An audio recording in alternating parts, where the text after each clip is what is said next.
Hi everyone, welcome back to my channel. तो आज मैं आप लोगों के साथ मेथडोलॉजी ऑफ क्लिनिकल ऑडिट ये शेयर करने वाली हूँ कि किस तरीके से स्टेप बाय स्टेप आपने अपना क्लिनिकल ऑडिट करना है। ठीक है, तो जिन लोगों ने पार्ट 1, 2 और 3 नहीं देखा है, सबसे पहले आप वो देख लें, तभी आपको पार्ट 4 समझ आएगा। क्योंकि पार्ट 4 में मैं डायरेक्ट वर्ड्स का यूज़ करूँगी जो मैं ऑलरेडी 3 वीडियोज़ में एक्सप्लेन कर चुकी हूँ। तो उसका लिंक मैं आई बटन और डिस्क्रिप्शन बॉक्स दोनों में दे दूंगी। तो आप सबसे पहले उसे देखिए, उसके बाद ही पार्ट 4 देखिए, तभी आपको समझ आएगा। तो चलिए आज का जो वीडियो है फटाफट से शुरू करते हैं।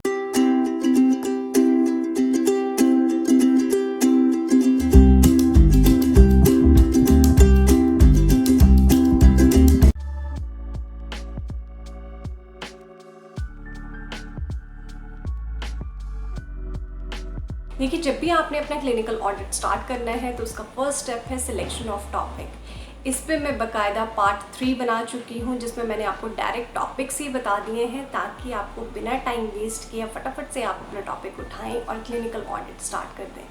ठीक है, तो पार्ट 3 देख लीजिएगा, आपको टॉपिक का बहुत आइडिया हो जाएगा। ठीक है, तो टॉपिक आपने सिलेक्ट कर लिया, इसकी डिटेल मैं आपको नहीं बताऊँगी, आप पार्ट 3 देखिए। सेकेंड आपकी थिंग आ जाती है कि आपने अपना टॉपिक सिलेक्ट करने के बाद एक स्टैंडर्ड सेट करना है। ठीक है, अब स्टैंडर्ड में 2 चीज़ें आती हैं, एक आता है आपका क्राइटेरिया, एक आता है आपका टारगेट। ठीक है, क्राइटेरिया बेसिकली क्या होता है, ये एक एस्पेक्ट है केयर का जिसके थ्रू आप क्वालिटी को असेस करते हैं। ठीक है, आप मेजर करते हैं। उस टारगेट से आप लेवल ऑफ केयर का पता करते हैं। ठीक है, तो सबसे पहले आपका क्राइटेरिया हो गया, उसके बाद आपका टारगेट हो गया आपके टॉपिक के सिलेक्शन के बाद। ठीक है, अब मैं आपको एग्जाम्पल के साथ बताती हूँ। लेट्स सपोज आपने अपना टॉपिक लिया, बहुत ही सिंपल टॉपिक हम ले लेते हैं। जैसे आपने ये सोचा है कि आपने लेवल ऑफ केयर को असेस करना है आपकी ओपीडी में। ठीक है, आपका क्राइटेरिया क्या हुआ कि सेम डे में आप लोगों ने अर्जेंट पेशेंट्स देखने हैं। ठीक है, और आपका टारगेट क्या हो जाएगा, कितने % पेशेंट को अर्जेंट केयर रिक्वायर्ड है। ठीक है, समझ गए जो मैं आपको बताना चाह रही हूँ। एक जनरल सा एग्जांपल लेके मैंने आपको बताया। सबसे पहले आप टॉपिक सिलेक्ट करेंगे, देन अपना स्टैंडर्ड सेलेक्ट करेंगे। स्टैंडर्ड में 2 चीज़ें आ गई, क्राइटेरिया और टारगेट। ठीक है, क्राइटेरिया में आपने अपने टॉपिक के बेस्ड पे क्राइटेरिया लेना है, उस क्राइटेरिया को लेके आपने अपना टारगेट सेट करना है। ठीक है, अब मैं आपको एग्जाम्पल बताती हूँ स्ट्रक्चर, प्रोसेस और आउटकम में। इसको भी मैंने डिटेल में पार्ट 2 में बताया है, तो उसको देख लीजिएगा। ठीक है, अब मैं आपको डायरेक्ट एग्जांपल्स बताती हूँ। तो अगर हम स्ट्रक्चर में देखें तो आप एग्जांपल ले सकते हैं स्टाफिंग ऑफ आईसीयू। ये आपका क्राइटेरिया है कि आपने स्टाफिंग करनी है आईसीयू में। अब आपका इसका टारगेट क्या होगा, आपने देखना है कि वेंटिलेटर के लिए कितना है, नॉन वेंटिलेटर के लिए आपको नर्सिंग स्टाफ कितना चाहिए, नर्स पर पेशेंट रेशियो। ठीक है, ये आपका टारगेट हो जाएगा 1:1, 1:2। That should be your target. Okay, अब हम बात करते हैं प्रोसेस की। प्रोसेस में लेट्स सपोज आपने लिया कि सर्जरी में हमने ब्लड ट्रांसफ्यूजन देखना है।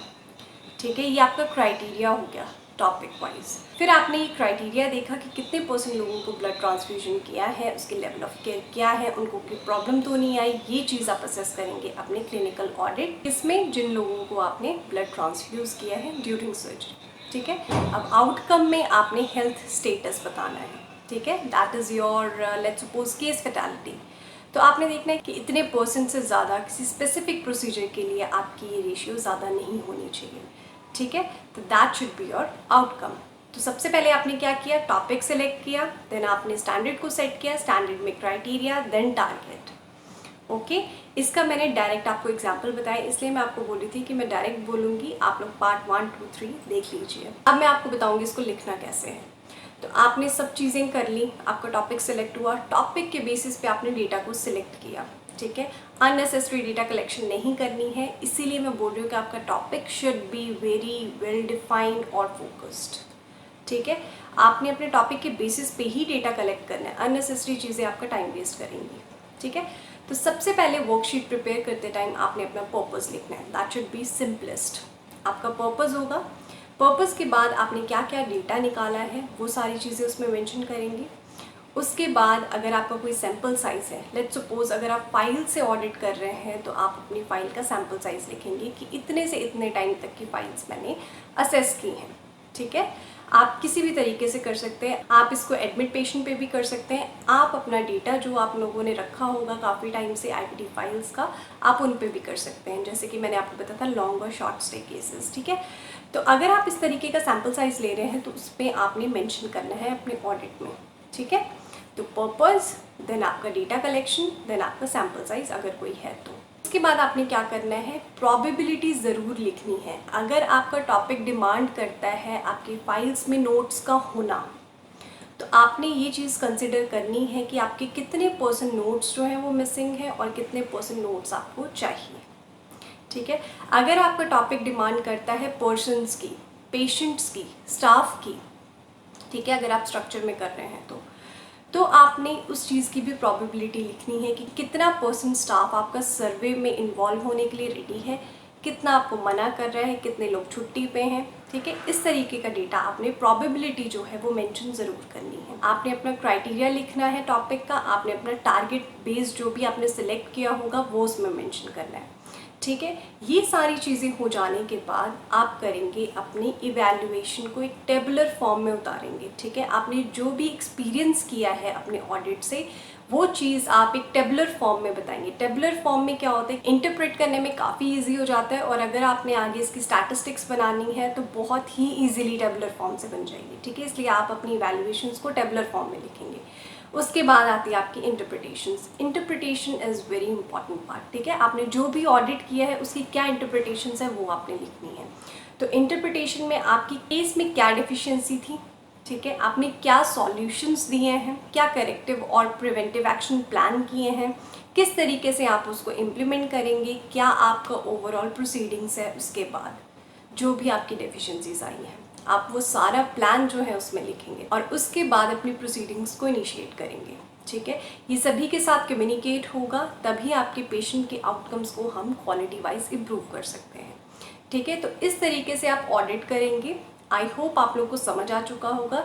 छोटी सी समरी ले लेते हैं फटाफट से। सबसे पहले आपने अपना पर्पस लिखना है, देन आपका डेटा कलेक्शन आएगा, देन अगर आपका कोई सैम्पल साइज है तो आपने वो लिखना है, ठीक है। उसके बाद आपने प्रोबेबिलिटी लिखनी है। प्रोबेबिलिटी लिखने के बाद अपने टेबुलर फॉर्म में इवैल्यूएशन देंगे आप। उसके बाद अपनी इंटरप्रिटेशन लिखेंगे। इंटरप्रिटेशन में आप क्या लिखेंगे, कोई भी डेफिशिएंसी आई है उसका क्या प्लान है, उसका क्या करेक्टिव और प्रिवेंटिव एक्शन, आपका क्या प्रोग्राम है उसका करेक्टिव और प्रिवेंटिव एक्शन का, ठीक है, फर्दर इम्प्लीमेंटेशन का।